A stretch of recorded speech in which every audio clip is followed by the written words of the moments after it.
Does it have any impact upon you that these reasonably intelligent group of people actually think that what you inflicted upon the country has damaged the country? What I think is that the British people voted for it. Yes, they voted for it. And that we should respect a democratic result, which you have never wanted to do. It was a day that changed Britain and Europe. And 10 years on, Alastair Campbell and Jacob Rees-Mogg go head-to-head on Brexit. Do you think that Brexit has led us to the much more multi-party politics that we are in now? One of the reasons for Brexit is that people felt whoever they voted for, nothing changed. Very little has changed in the 10 years since. And now they're looking at other parties. A lot of people who voted for Brexit are disappointed that that hasn't delivered a better life for them.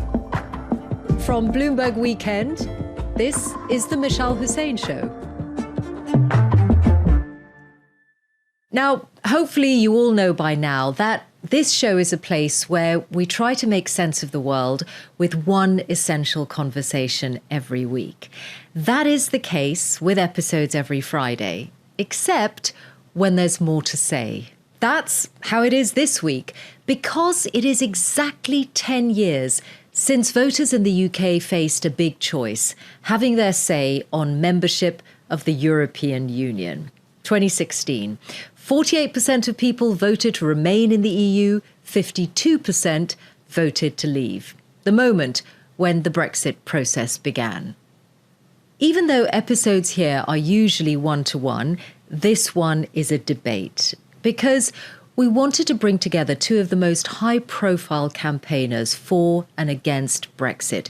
Two people who still feel strongly about it 10 years on. It's Jacob Rees-Mogg and Alastair Campbell, and we brought them together on a stage in London in front of an audience of Bloomberg subscribers. So let's get to it. Here's what happened when they both joined me on stage. I think I can definitely say that these two do not love each other. They do love politics and debate, and they are with us to mark 10 years since the vote to leave the EU. So please welcome Alastair Campbell and Jacob Rees-Mogg.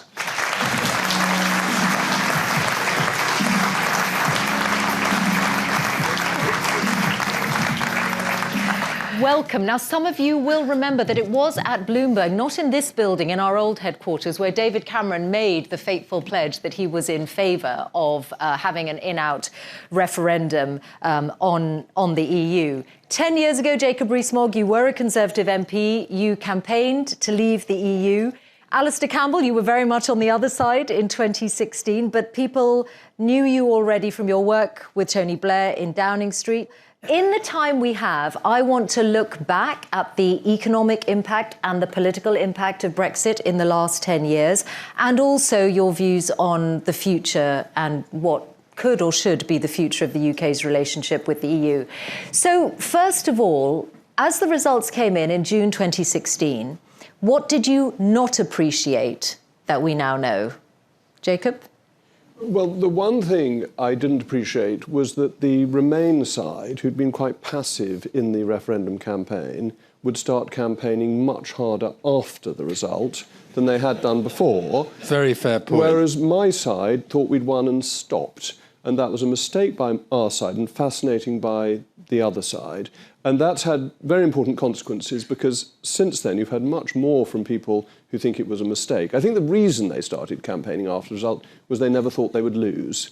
And they thought it was just a few eccentrics like me who were in favour of it and that nobody would in fact vote for it. I thought at the time we would win because the more I got away from central London, the clearer it became that there was a very large base of support for Brexit. So that was the one big thing that I have noticed is the difference in campaigning since the result. Alastair? Well, when you were asking the question, the thing that popped into my head was I was in ITV studio.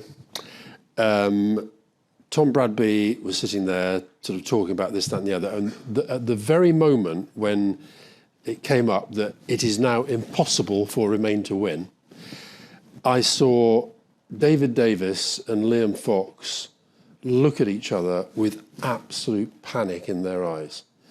The thing that really surprised me was that, and Jacob is right, by the way, the Remain campaign was terrible. I regret now I didn't get that involved in the Remain campaign because Cameron and Osborne kept telling us it's all fine, it's all fine, don't worry about it.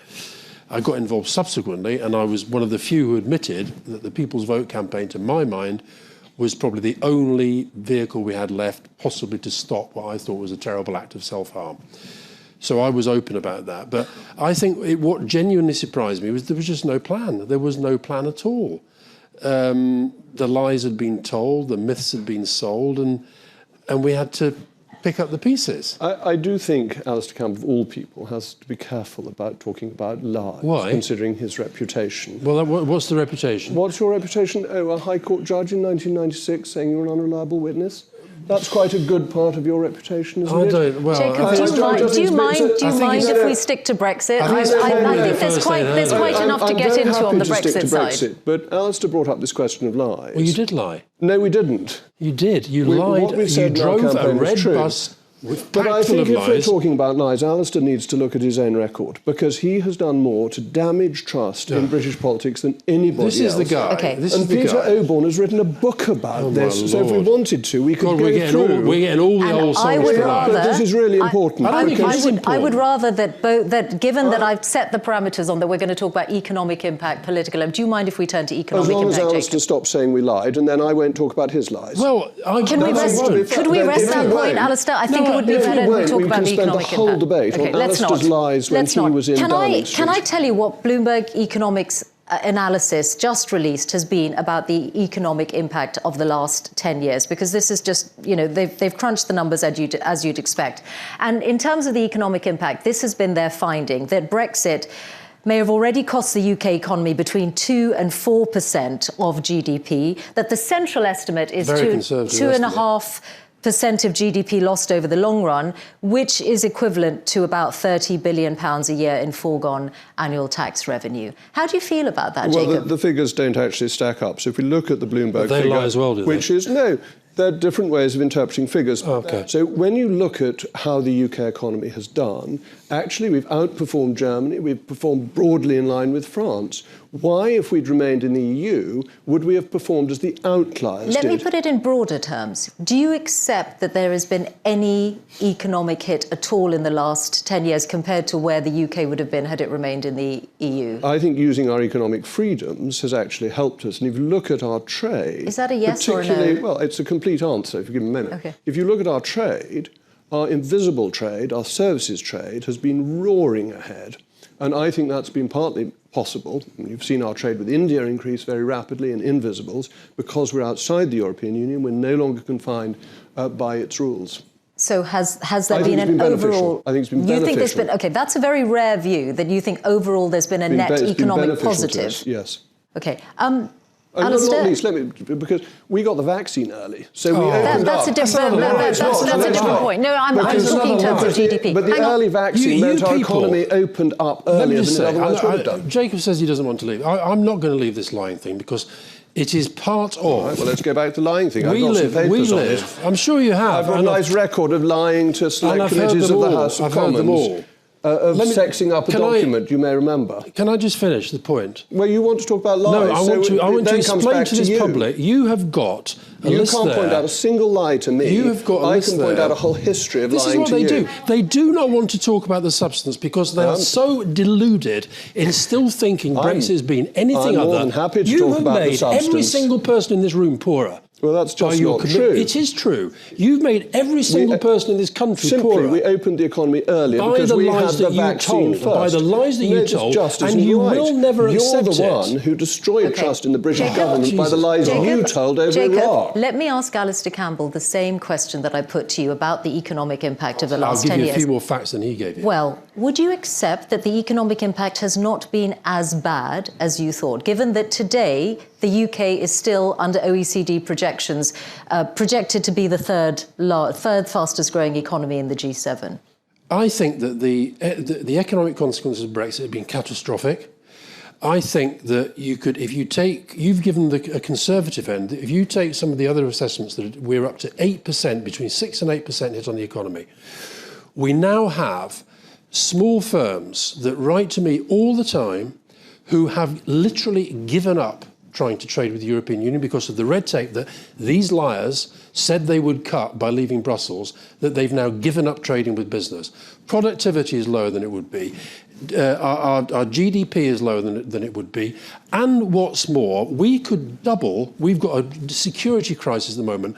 If we, to my argument, had not left the European Union, we could currently double defence spending and increase the National Health Service by 50% without touching any taxes. If everything that you're saying is true, then why are we projected to be the third fastest growing economy in the G7 this year? I've never been one of those anti-Brexit people who thinks that the European Union is some kind of panacea or some sort of... Europe is not in a good place. Europe's competitiveness is too low. But we, in wrenching ourselves out of the biggest market in the world, we have done fundamental damage to every single person and business in this country. OK, first of all, these figures are just wrong. The 8% is a joke figure and assumes that we would have grown as the United States has grown. The United States has grown faster because it's got cheap energy. We have grown faster than Germany. What part of being in the EU would have allowed us to grow even faster than we have when its anchor economy has been failing? The productivity question, let me just finish. The productivity question is mainly a question in the public sector, whereas the private sector productivity has been marginally increasing, and the public sector doesn't export to the European Union. I'm relying on the analysis done by the government, by this government and the last government, that it's been tracked that we have taken a substantial hit. And I'm going to refer everyone here to the Bloomberg economics analysis, which has a wide range and where everyone can see the basis of the figures that I'm using. But I think Alastair should just explain how the OBR came to its 4% figure. I'm not talking about the OBR.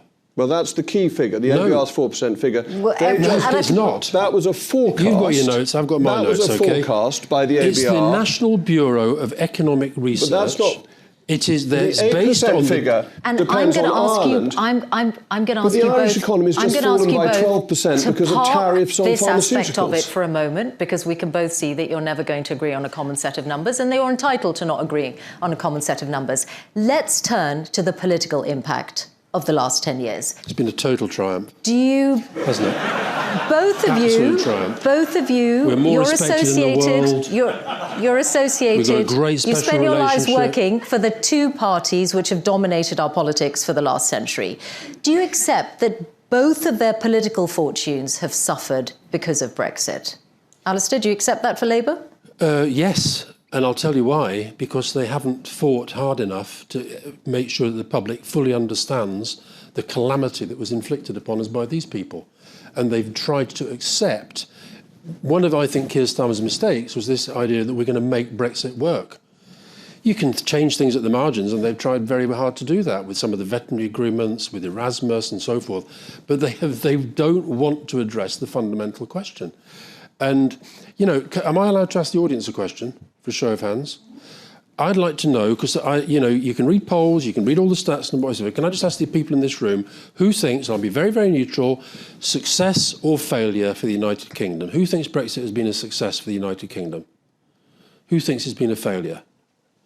You get that, Jacob. You can live in your dream world. You get that everywhere in the country. Everywhere. If I'd been here in the year of the referendum, and we'd said who wants to leave and who wants to stay, we'd have had exactly the same. No, you would not at all. I found that every yard I went from the centre of the City of London, you got more supporters for Brexit. I knew If we went to Lincolnshire, if we went to Cornwall, and I really did find this during the debates, because I went anywhere that invited me to speak.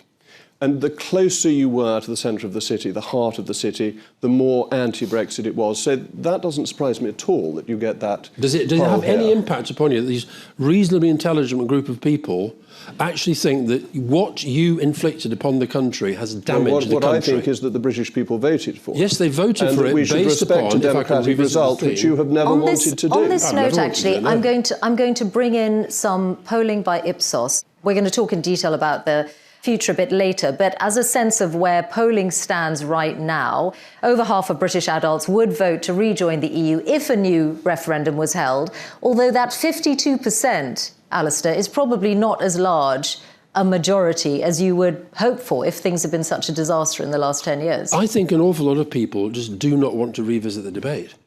I do want to revisit the debate, and I think it's a debate that has to be had. But I meet lots of people who completely buy my analysis of what's happened, but actually just do not want to revisit the debate. And I'm afraid that's where I think the government's got itself into. But that's not the question in that, is it? It's like if a vote was held, 52% would apply to join the Euro. Would like to see the UK apply to rejoin the European Union. Yeah, but you're talking. I mean, 52%, 33. I mean, if you're looking at that as an electoral thing, you'd call that a landslide. But look, I don't think until there is a debate, nobody in this room thinks that we are going to have a referendum in the near future. Okay, I would like there to be one. I don't actually think we're going to have one for some time, and two reasons. One is I don't think the political debate wants it here, but secondly, while we've got the prospect of people like Jacob getting into bed with people like Nigel Farage and Nigel Farage possibly coming in the government, the European Union is not going to think about having us back. Because this debate, this is the triumph that Jacob can take some comfort in, given his views of the world.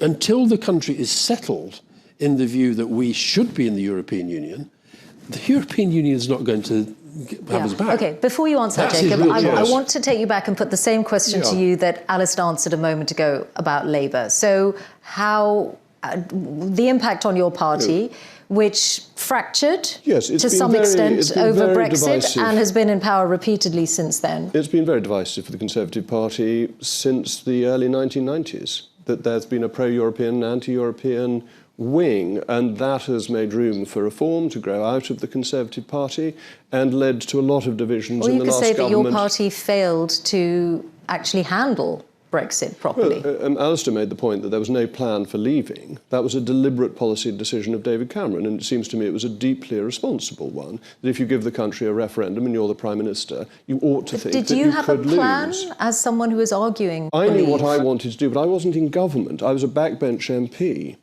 And that was the difficulty. That's the difficulty with referendums, is that you don't have the party that wins the referendum then implementing the policy. You have the party that is in government doing it, who may disagree with the referendum. And that was the position we got into, David Cameron going and Theresa May, who was a Remainer, taking over. And so, yes, there were lots of ideas of what we should do when leaving, but we weren't the government of the day. We were just arguing for those points. But that gave them an extraordinary advantage, that leave could mean whatever any of the leavers said that it meant. And that's why there was such a catalogue of lies, because Johnson said one thing, Farage said another one, Michael Gove said another thing. The lying expert's back. I mean, listening to him on lies is like listening to King Herod on childcare. Well, I mean, I think you should get into the modern world, Jacob. I know it's difficult for you, but I think that... and that's not an anti-historical point. The list of your Peter Oborne list is so debunked and so discredited. I can't be bothered. I've never sued anybody in my life. So you haven't sued him? Unlike the right, I believe in free speech. Oh, OK. Now, if I can return... It's pretty well researched, If I can return to help Mishal... And footnoted. He's got footnotes in the book. Marvellous. Yes, referring to things you said that turned out not to be true. I'll tell you something about the book that I would recommend. You should get this for your book club, because this is what Brexit's actually about. Jacob's dad, William Rees-Mogg, wrote a brilliant book in 1997. Former editor of the Times newspaper. Former editor of the Times, called The Sovereign Individual. It was a guide to the rich and powerful about how to become more rich and more powerful. And it was written as a note to investors. And that is what, you interviewed Elon Musk, that is what a lot of this is about. It is about the rich getting more rich, the powerful getting more powerful, and it's about people being conned by clever people like Jacob and clever people like Nigel Farage into voting for something that is fundamentally damaged. We weren't them. clever. The only ones who were clever were the ones who wanted to rejoin. My father believed that if everybody in the world got richer, the whole world got richer, that free trade added to growth. It's called trickle-down, It is indeed, and there's very strong evidence for that. So I'm more than happy to defend my father and do anyway, get his book in. But do you want me to come on to this chart? Because I think this is important. You can say something about this chart, yes? It's very yes-ministerish, because it absolutely depends on the question you ask. So if you say this, would you like to rejoin the EU? Yes, you get a majority. Do you? Just from asking that question? I mean, there's 33% of people who said no, we'll stay out of the EU. People always hanker for what they haven't got. But if you ask, would you like to join the euro, and would you like your contributions to go up on the latest budget proposals coming from Brussels to £36 billion a year, The answer is very different. When you say to people, do you want your trade rules made by a foreign country or international organisations, the answers are different. So yes, this is a headline figure, but it's not the full picture. And if we had a debate, where I agree with Alastair, it's unlikely that we will have the new referendum, I think this would all change during the course of the debate. Part of me is very perplexed that people like you from the Conservative Party, who essentially the ethos is to conserve institutions, to believe in representative government rather than the will of the people in this kind of format, that you ever thought that a referendum was the right way to make a big decision like this. There's something almost revolutionary about it. No, there isn't. Dicey sets out why he thinks the referendum should be the preferred way of making constitutional change after the 1911 Parliament Act. So you wouldn't object to another one then? I think referendum is the right way to make serious constitutional changes when you have a de facto unicameral system. So how long does the mandate for the 2016 one last? So it's a good question. It's the same as the Scottish referendum. It's a generation, is what has been said about Scotland. It's as the last one was. The last one was a decision we can have for one the in best 20 part of years. 50 years. And there's got to be a clear desire for it. Now, I think that desire will grow. But at the same time, unless what I've realised since kind of being half in, half out of politics, unless within the political parliamentary system itself there is real pressure for something, it's less likely to happen.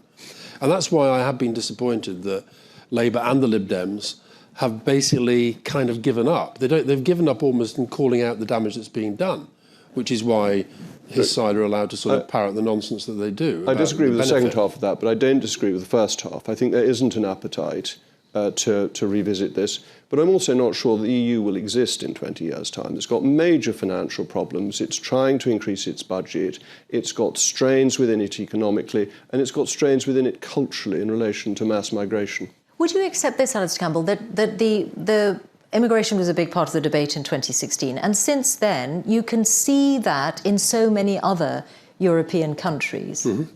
So, I mean, those tensions they've been shown not to be unique. They weren't whipped up. They exist in other places for sure. because of the world that we're in. Yeah, but net migration trebled since the referendum. Trebled.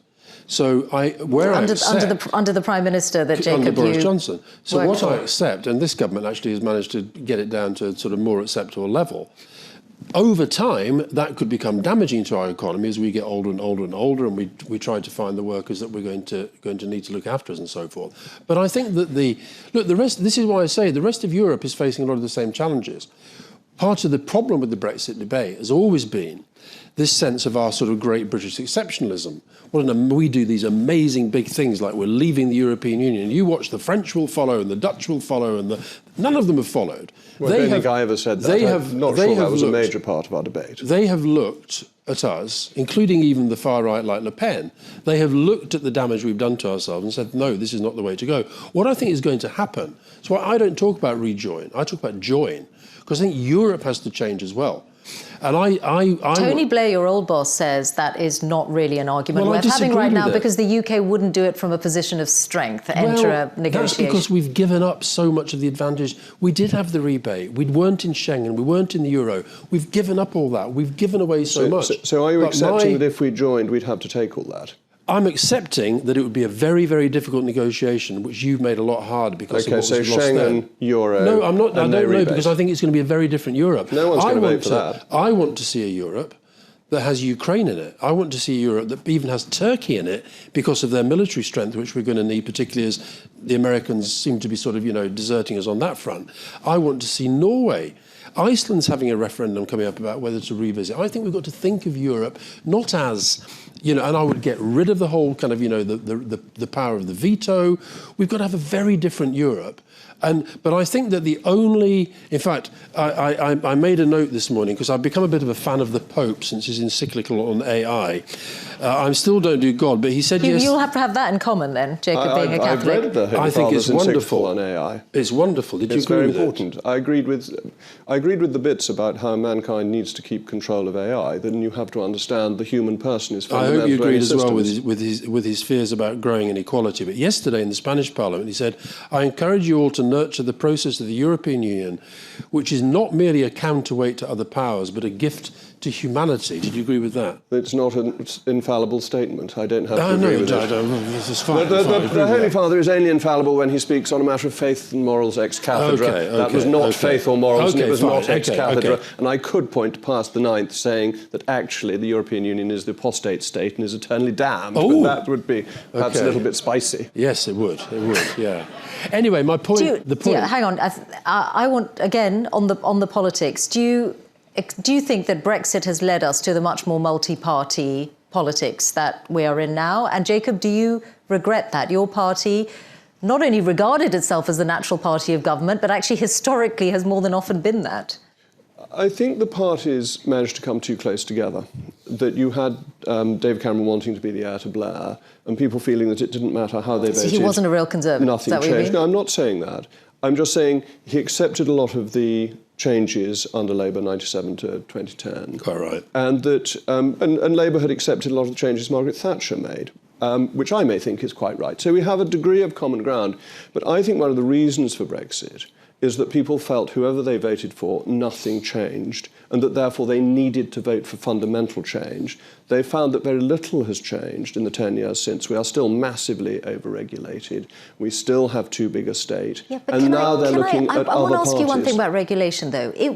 You were in the government, Boris Johnson's government, the moment that the UK actually left the EU at the end of 2020. And at that moment, all those EU regulations that you were so angry about for ages, they were put into UK law. That's right, and I had a bill that I introduced to the House that would have got rid of... But you were part of a government that just took them all.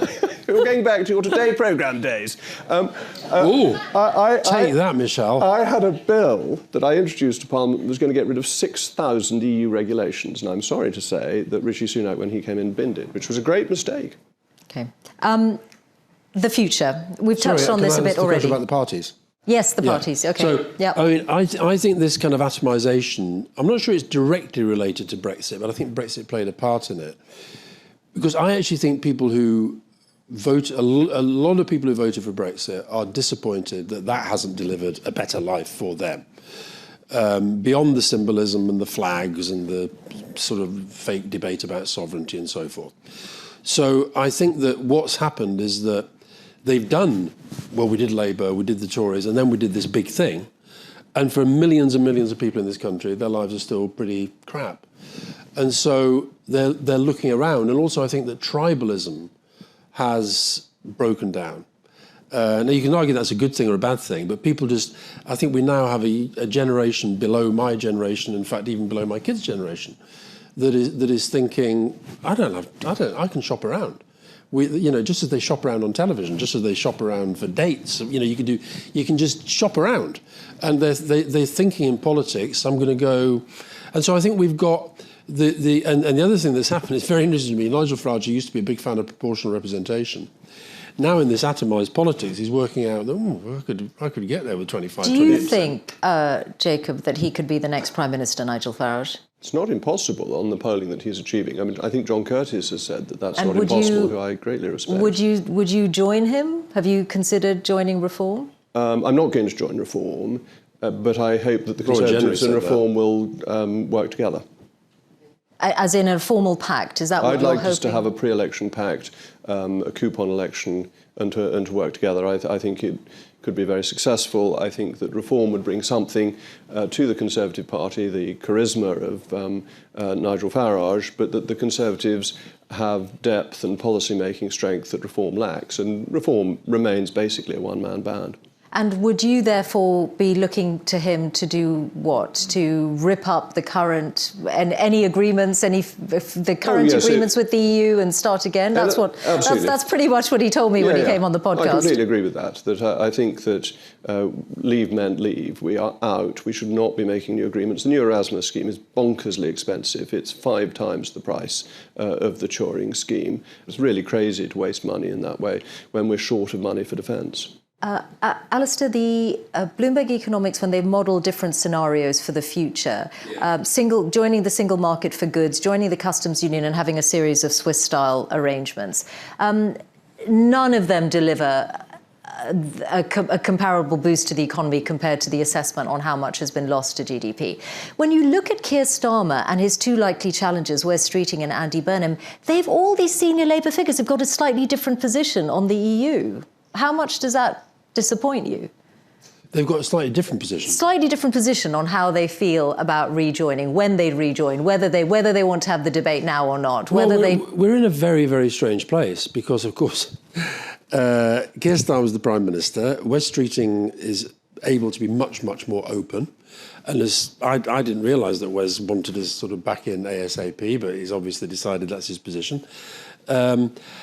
It all disappoints me, to be absolutely frank, because the thing that disappoints me most of all, I genuinely worry if this Labour government is not a success, I think our politics is going to a very dark place. You mentioned Europe, and one of the trends around Europe is that the populist radical right is kind of on the march. Now, Jacob may think that's a good thing. I think it's a terribly dangerous thing. I think that what we've seen just in the last few days, and exacerbated, sorry to mention your first interviewee again, exacerbated by the influence that Elon Musk has on our sort of social media landscape. I think what we've seen in Belfast and in Southampton recently, that is to me the politics of reform and restore. And one of the problems we have in the way that we talk about and deal with these people, we treat them as kind of, normal mainstream politicians. I don't believe that they are. I think they're extremists. I think they're dangerous. I think Brexit was a vehicle for them. I don't agree with that. I actually think we're very fortunate in this country that we don't have that type of extremist that has been rising on the continent. I think that Nigel Farage is within the normal bounds of British political life. I think our politics is actually pretty stable. Our electoral system works. Our democracy works. It changed government when it thought a government had failed. That is a proper process. And so I'm more confident about the stability of our political system. Right. One last question to close. It's 2036, and we are all gathered again to mark 20 years since Brexit. What do you think the relationship with the EU will be then? Jacob? I think it will be a friendly third-party relationship. I think the EU will no longer be hankering for us to return, if it still exists, and that we will be thriving outside the clasp, the dead hand of EU regulation. We'll have made trade deals globally. We've got the CTPPP. We've got so many opportunities globally, so I'm very excited about it. Alastair? I mean, the trade deals that were promised, they were a big part of the lies. And no, they're not, they're happening. All of which we'd have to give up if we rejoin. The relationship in 2036. Well, the truth is, I don't know. What do you hope for? What I hope for is what I described earlier. Europe, where you... Having rejoined or some other kind of having joined a totally different organisation in which it's possible, for example, to have different levels of membership, in which it's possible for the Western Balkans to be in on one basis, for Ukraine to be on the other, for the Turks to be part very much of a defence alliance, but there's part of European defence, for the Norwegians. But no one in the Commission These are two very different visions. Some of them are. It's not happening. The enlargement people are. David Cameron couldn't get anything out of his renegotiation, which he announced at Bloomberg. But I think Alastair's imagining a very different, a very different kind of EU. No, she's asking 20 years. You have to look ahead, Jacob. I told you earlier. 10 years, 2036, not 2046. 20 years from the... Anyway, we are still... All right. So from the here and now, we're also looking into the future. I'm going to take a deep breath and very thankfully leave the stage now. And thank you both very much indeed. This is the only reason we're here. Yes, This is the only reason we're here. Thank you. And that is where we left it. I really did need to breathe deeply after we left the stage, but Jacob and Alastair were fine with each other afterwards and were busy taking pictures for their socials before they left Bloomberg. Finally, if you're new to the show and you liked what you saw here, do search for more episodes, because you'll find that we go in depth every single time, whether it's Gary Lineker on football and media, David Dimbleby on UK politics, Anthony Scaramucci on US politics. And coming up, we have Steve Hilton, who is running to be the Republican governor of California.